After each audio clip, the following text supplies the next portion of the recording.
Hi there. Welcome to another episode of Beyond the Close. Today we have Vio, and we're going to be talking about, again, how customer success teams and revenue teams are transforming from org design to automation. And we'll discuss a little bit about this new hybrid model that we're seeing, this part human, part agentic world of customer success. So welcome, Vio. Hey, Jose. Lovely to be with you today. Fantastic. So a little bit of background on our guest today. So Vio's had a pretty amazing career, actually. She's currently the Chief Customer Officer at Fyxer, which is a very, very exciting AI company based out of London. Before that, she was at the German unicorn Staffbase, where she was VPCS. And before that, you were at Slack and also Box. So many, many interesting companies. Something that I noticed that is very exciting about your career as well is that you've also been a co-founder of the Customer Success Network, right? So you also have that community element there. So maybe we can start that video if that's okay with you. As you know, this is a very big community in the world of CS, and it's grown a lot in the last years. What has changed in the community, if anything? Has anything actually changed since the AI era? Yes, so when we co-founded the community back in 2017, there was no other community for customer success professionals at the time. And the reason why we created that was to make sure we could create a space for people in that, area to talk to each other. There was nothing like this. And so we also wanted to remove all that BS around CS at the time, where it was just about talking about, working with sales and, health score, but nothing very concrete and practical about it. So we wanted to create a space where people could chat about assets and templates and, things they could reuse and implement when they will be back at work, right? So that was the main idea. And I think it worked well because people were actually craving for it. On top of having some, therapy sessions where they were talking to other people facing the same challenges, they really wanted to have those assets. And so right now, indeed, the community is about 25,000 members, which Wow, is absolutely that's insane. insane. It's mostly CSMs, but we also have like a bit of professional services and consultant. We have some support as well, because I think what we're seeing right now is that, yes, CS is about all those things post-sales that we know about. Yeah, But initially it was more for CSMs. The changes obviously is that I think those communities have evolved. We've had many more now, Gain, Grow, Retain in the US, and yeah, then some other things like all of the Planet and Churn Zero and all those CSP platforms, they have their own communities, right? yeah, So, and I think it's great. It's not about, overlapping with each other. It's just providing another space for people to find what they need. yeah, It's just a shared interest. You have a platform, you have an audience, let's just get going, and they have to lead themselves with a community, which is great. So again, initially it was more about finding that space to talk and exchange things, ideas, and assets. I think right now we are at a phase where it feels like customer success as a profession is a bit dying, I would say, like in the sense where it's not reinventing themselves. Like it's not as innovative as it could have been or as it was 10 years ago, right? So I've been to a few conferences and I've not been wow by many things I could see there. They are innovators, like don't get me wrong, right? And they are great people in the space, obviously. But it feels like we've been on a hunt to also, differentiate ourselves from sales at the beginning and being more around adoption. But at the end of the day, what's important is be close to revenue. yeah, And now I think everyone's starting to realize this. And so now it's like, okay, we're backtracking to this and saying, actually, we need to be in terms of like upsell and expansion and having those sales conversations. And I think this is definitely where we're going more than anything else. And I'm not even talking about AI, obviously, but yeah. No, like no. this is really a Yeah, it's like big difference. differentiating from sales and now getting like going full circle, getting closer to, right? The other thing I was Exactly. thinking about some of these communities coming, I mean, 25,000, that's insane. I guess the one of the reasons people would go there is to get answers, right, from people actually doing the job. Now, I guess some of those answers are maybe, outside those communities. People are using GPT, and I'm not saying that's good or bad, right? Um, but a lot of people, that's kind of their new source, of research and looking for answers, which again, those LLMs are trained on, content that's provided by the CSMs. So it's like a bit of a, it's like a bit of a circle as well. But are you seeing like is the engagement still high? Are people still, are these communities thriving, or has AI also kind of disrupted them at some level? I think AI is anyway disrupting Yeah. everything. Even the way you're working, the way you're thinking, the way you are, being more efficient, obviously. So I think the power of those communities is still to have that space to go and meet people, because I think those one-to-one exchanges Yeah. are still very, very powerful, Yeah. right? Because you still like leading teams or scaling teams, and you need to understand the human element in there, Yeah. right? And like, yes, sure, ChatGPT can give you some processes and can help you Mm. accelerate the creation of job desks and like how to do, all of those health scoring, whatever. But end of the day, you also need to get people on board with you and, Yeah. jumping on the boat and make sure they understand it. And so talking to people who've done that, who've made mistakes, is what's going to make you as well accelerate even further. Yeah. So that's still very, very I important. agree. I always think that there's like all this information out there, especially around like even CS, right? That you read about. But in many cases, a lot of people haven't even done it, right? So there's all these playbooks you can download. There's all these processes you can read about, right? But like reality is much different, right? You have to deal with people that are complicated, right? Yes. With like different Yeah. companies and different challenges. And I completely agree. There's nothing as strong as connecting with people that have done, and every company is Yeah. different, Yeah. but as similar as that things that you've done.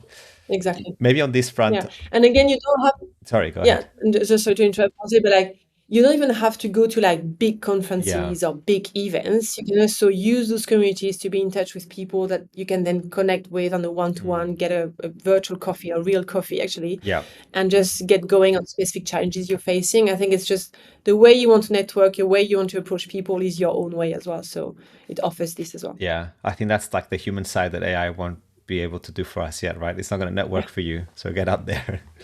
So one of the Yeah, things exactly. And you have to, it's so powerful. So everyone should network. I completely agree. That's the key. Sorry to keep jumping. I think there's a slight delay there on my Yeah. side. So maybe on this So question and more of a broader question, I guess, on the future of CS. Um, and it might not have like a simple answer, right? But how do you think the future of CS looks like with AI? Maybe to make it a bit easier to answer, how would how would a star performer look like, and how do you envision a star performer in this new world? yeah. Um,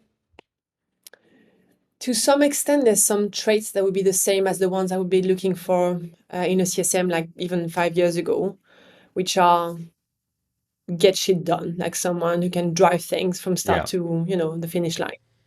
And I think that drive is like I'm hiring at the moment. I've been interviewing people. And I think that drive, and which also goes with some high energy level as Mm. well, tends to be missing somehow. So I don't know why. Again, have we become more comfortable in those positions? I don't know. So I think drive is so important. The challenger mindset as well. So how you can just challenge the status quo, make sure that you understand like there's something wrong. Your boss is saying something that you disagree with. Like, how can you just ask a question about how to get a better outcome? Mm. Because what matters is not like your boss's ego or your ego. It's about the business and where you want to go. I think there's always something about being, data orientated as well, trying to understand the way customers behave Mm. and all of those things. I think is so important. So the analytical part. Something that I love as well, which is a bit maybe different from maybe actually for everyone that I'm hiring, and not just for CS people, but I think not taking ourselves too seriously is important. That's something I took from Slack, which was one of our core values, which is playful. Mm. I think if you manage to stay playful, you can then again make it like a great working environment. You can get shit done and like Yeah. all the above, right? So I think it's important. So those traits remain, right? Like I think if you have those traits, then you can again jump on the boat of AI and make it the best tool of your life to make you a better person, whether you're a CSM or a Mm. CS leader, right?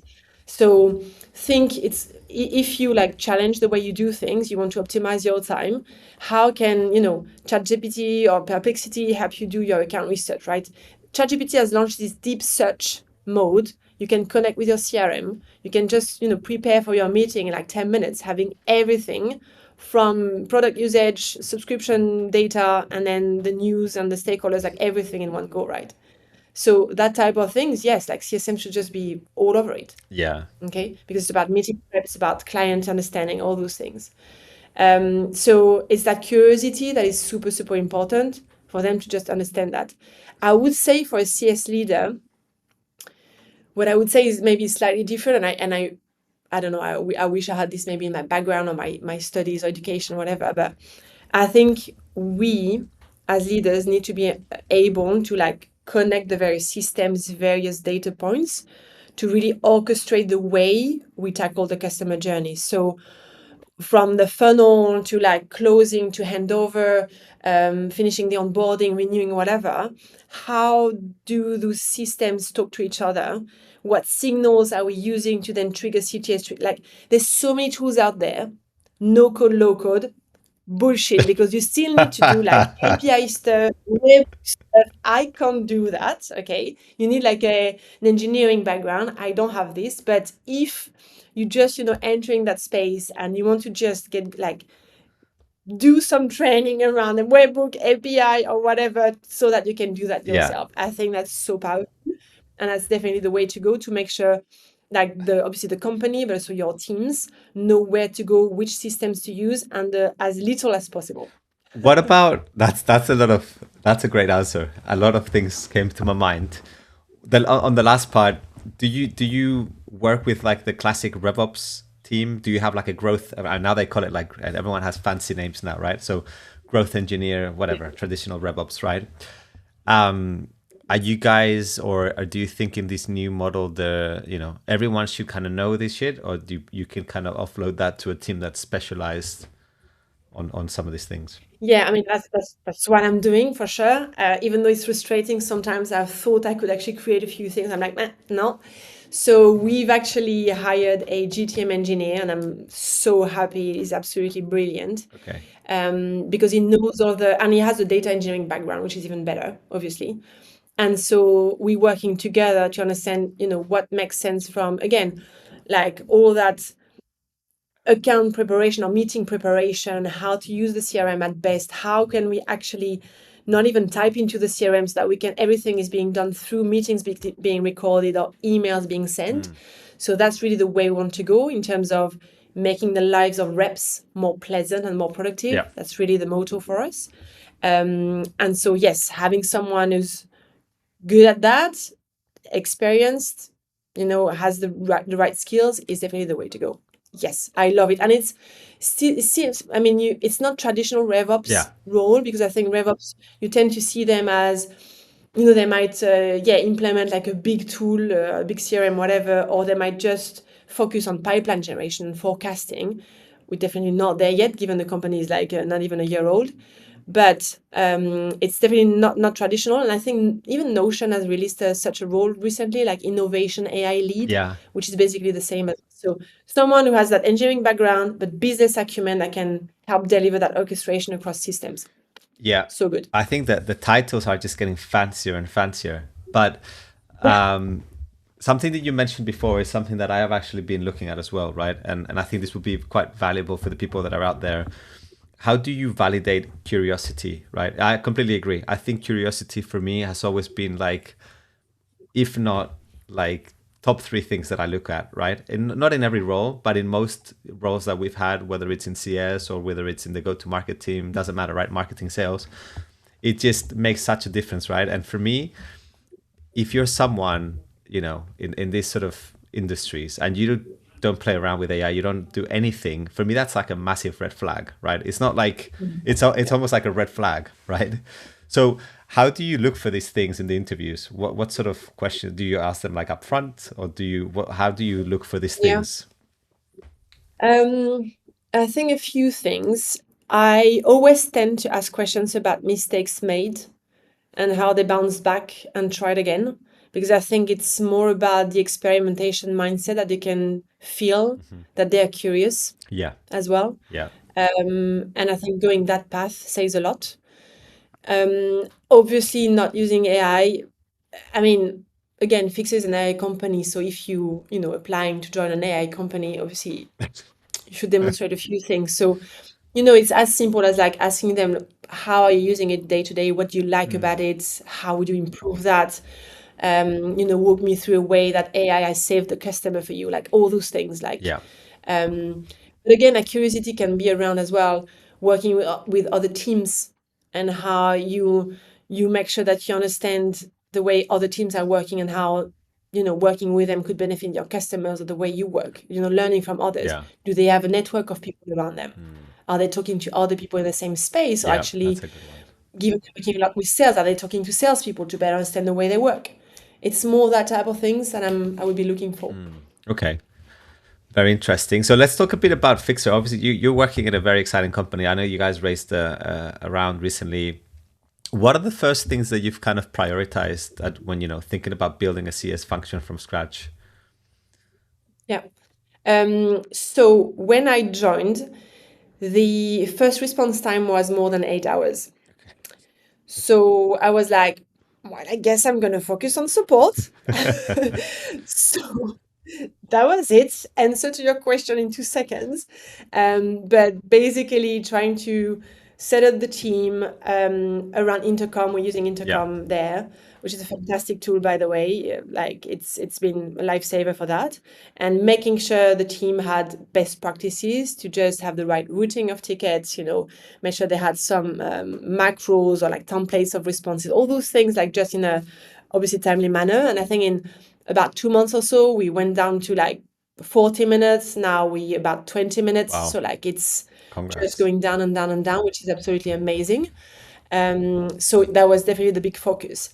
Now, obviously, AI played a huge role in here because Intercom has a Finn, right? Finn AI, so Finn agent, which is amazing in the way they answer the responses, the way you can triage, the way you can train the model as well. It's just very, very powerful. So I think even right now, the way I think we have about 45 to 50% of the tickets that are being solved by Finn.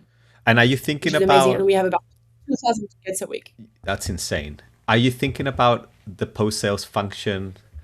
Like, are you just tackling one problem as it comes? Okay, I need to build support and then we'll build success. Do you have do you envision like separate departments, or is this sort of like this team that does different things? Yeah. How do you think about that? No, absolutely. From the beginning anyway, even though like support was a big focus for me, I had already like managed to understand what was needed based on the user base we had. So Fyxer is obviously still primarily some sort of a consumer app more than an enterprise, product, even though now we're going much more into enterprise. And so from the beginning, I had that support team, obviously. Then we also wanted to have a bit more of like the one-to-many love. So everything around knowledge base, everything around webinars, some dedicated onboarding calls, all those things, right? And then I wanted to start that CSM motion more from an onboarding perspective. So I had one person in there, making sure that for the higher accounts, again, higher doesn't mean that high for a company like Salesforce, but for us was high enough to make sure we had a proper onboarding plan with them so they could be activated, loving the product, and then off we go, right? So those were the main things.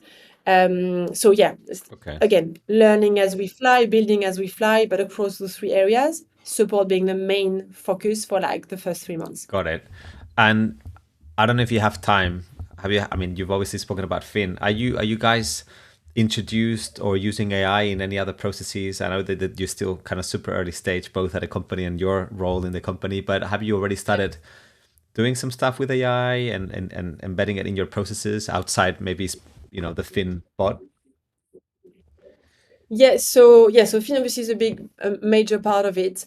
I think for now we're more looking at automations and pure AI. I know we're trying to do like some bot at the moment to help with the meeting preparation through Slack. So I think that's one.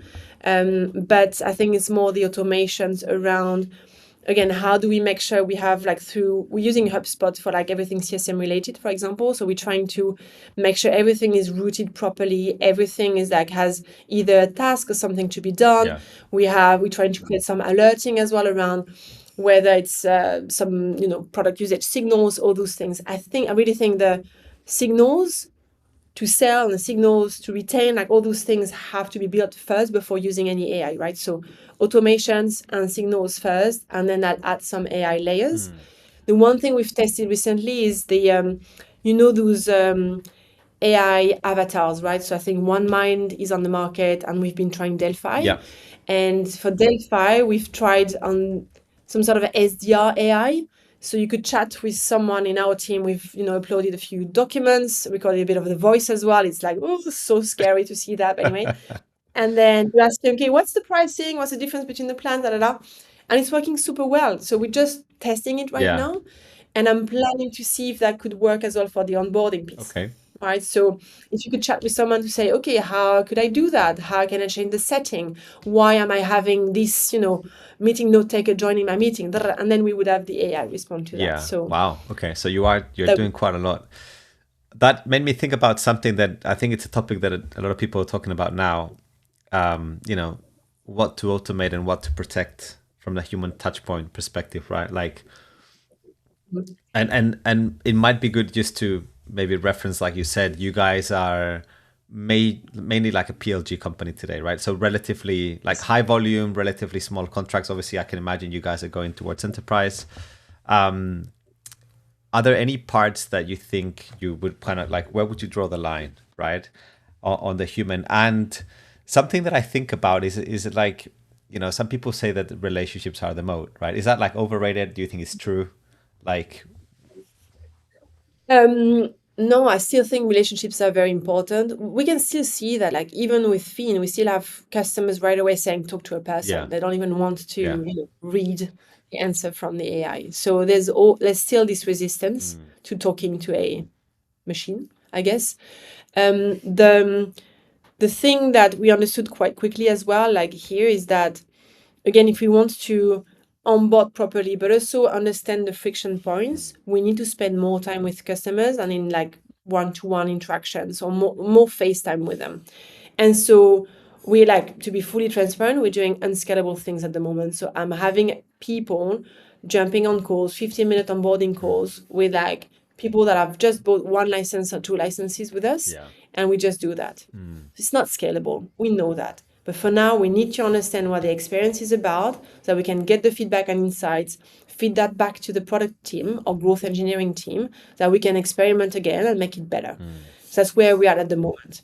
It allows us as well to update or upgrade the content in the knowledge base, how we're training Fiin again, like all those things together.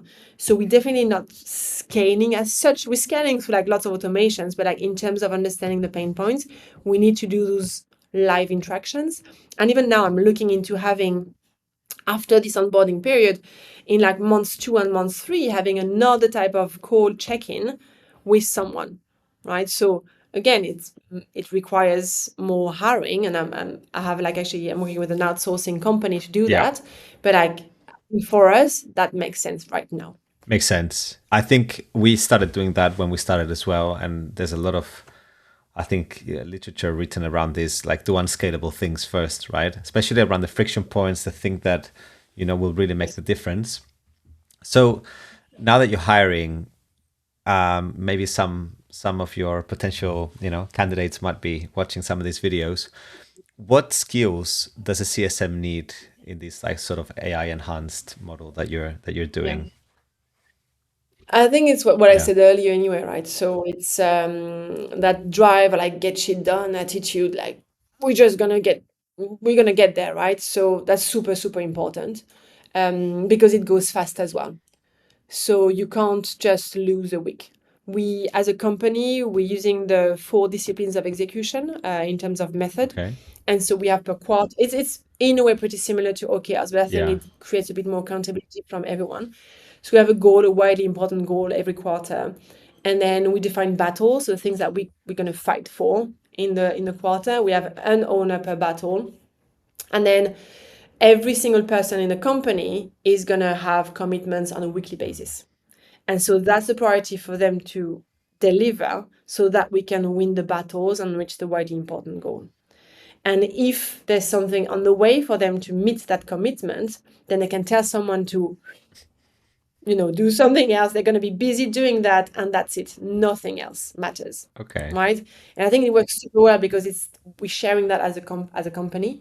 And so we know that. So if someone is saying, no, it's not like I need to deliver this week, so I don't have any other time for that, it's fair point. We'll do it next week.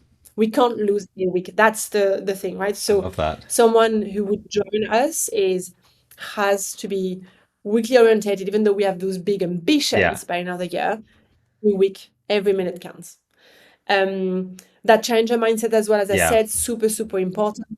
Like, as always, even with like the founders, whoever, you have the right to express your opinion. Obviously, at some point, you're like, let's get going, right? Yeah. There's still a bit of a dictatorship in the end, which says like, okay, fine, we've heard from like everyone, you had a point, okay, but now let's move on. Again, we can't waste a week on something.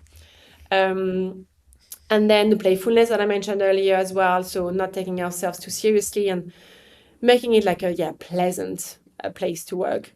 And then I would say, as I said earlier, data. Data oriented. Like, absolutely, because you need to be comfortable with that. Yeah. It's a PLG company, so you need to understand how the users are actually using the product and what it means. And what story you can tell with it. Right.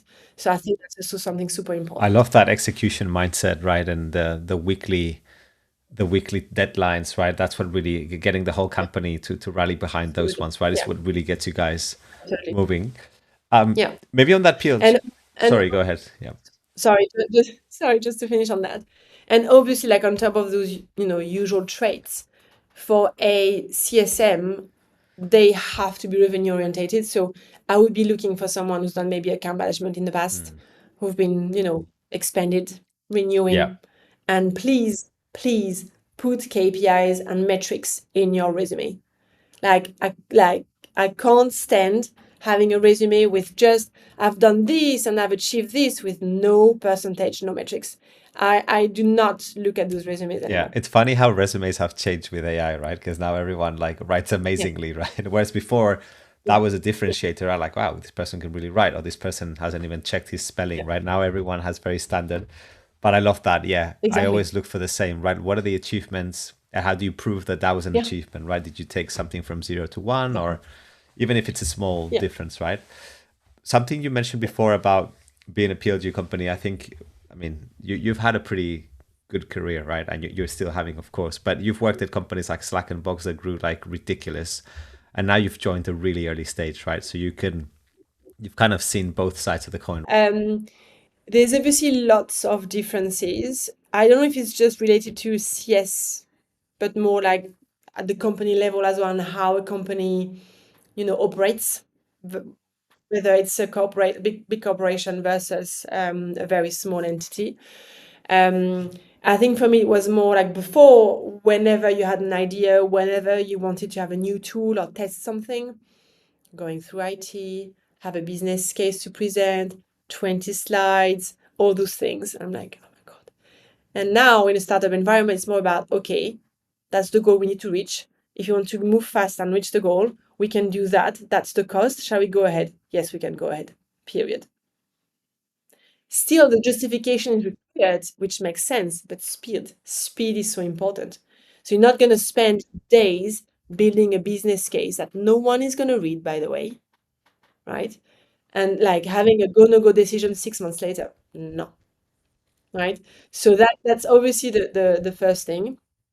I guess again, we're very lucky that we're in an environment where it's growing super fast and it's healthy business as well. So there's always opportunities as well to think about trying products and paying for it, and like having some resources as well to join. Like all those things are being discussed obviously, but there's always something like this. And obviously coming from other worlds where expenses were very scrutinized, my brain had to adjust to that as well, to say, oh, actually I could think about those ideas and actually put them in place. That's amazing. So that's like removing this blocker around every dollar counts versus every revenue close counts, every dollar that we're going to close. So it's very different.